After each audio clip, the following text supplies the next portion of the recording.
Vegetable biryani, அப்புறம் meal maker போட்டு soya chunks போட்டு பிரியாணி, கொண்டை கடலை புலாவ், அதோட மிளகு முட்டை, தக்காளி மசாலா முட்டை வறுவல், சில நாள் வந்து வெரைட்டி ரைஸ், புளி சாதம், கீரை சாதம், கருவேப்பிலை சாதம், அப்புறம் சாம்பார் சாதம், இது கூட வந்து பாத்தீங்கன்னா உருளைக்கிழங்கு வறுவல் கூட எக். இந்த மெனு எல்லாம் கேட்கறதுக்கு எப்படி இருக்குன்னா பேலன்ஸ்டா இருக்குன்னு ஃபீல் பண்றீங்க. இந்த மெனு நான் எங்க இருந்து எடுத்தேன்னு யாராவது சொல்ல முடியுமா? தெரியலையா? நம்ம தமிழ்நாடு அரசு பள்ளிகள்ல இருக்கிற சத்துணவோட மெனு இது. அவ்வளவுதான்.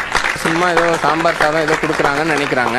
தமிழ்நாடு மிட் டே மீல் ஸ்கீமுக்கு முன்னாடியே நம்ம தமிழ்நாடு தான் இந்தியாவுக்கு மைதானம் வச்சு மல்யுத்தம் நடத்தின பரம்பரை. சோ சத்துணவோட கரண்ட் மெனு இதுதான். இது வந்து நான் ஜஸ்ட் ஒரு கம்பேரிசனுக்காக மேத்தி தெப்லா வித் ஏதோ boondi raita, vegetable sandwich with Mayo,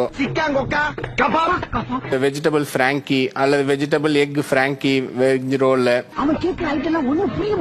நான் வந்து ஒரு கம்பேரிசனுக்காக இதெல்லாம் ஒரு அனாலிசிஸ் பண்ணி பார்த்தேன். ஒரு 8 வயசு குழந்தைக்கு தேவையான புரோட்டீன்ஸ் வந்து ஒரு நாளைக்கு 30 கிராம் தேவை அப்படின்னா, நம்ம அரசோட சத்துணவுல ஒரு நாளைக்கு வந்து 15 இருந்து 20 கிராம் புரோட்டீன் வெறும் அந்த ஒரு வேலையிலே கிடைக்குது. ஆனா இந்த ஃபேன்சி ஃபுட்ல 10 இருந்து 12 கிராம் தான் கிடைக்குது. நுண் சத்துக்கள் நம்ம சொல்றோம், விட்டமின் ஏ இருக்கு, விட்டமின் சி இருக்கு, அதெல்லாம் சொல்றேன். அது கால்குலேட் பண்ணும்போது கவர்மெண்ட் ஸ்கூல்ல கொடுக்குற மிட் டே மீல் வந்து ஒரு நாளைக்கு தேவையான இதுல 60% அது கொடுத்துருது. ஆனா இந்த ஃபேன்சி ஃபுட்டை கால்குலேட் பண்ணா ஒரு நாளைக்கு தேவையான கால்சியம், இரும்பு சத்துல வெறும் 10% கூட தரதில்லை. அதனால நான் ஃபீல் பண்றது என்னன்னா, ரொம்ப நம்ம கஷ்டப்பட்டு காம்ப்ளிகேட் பண்ணி சத்து கம்மியான உணவு குழந்தைங்களுக்கு தரமோ அப்படிங்கிறது தான்.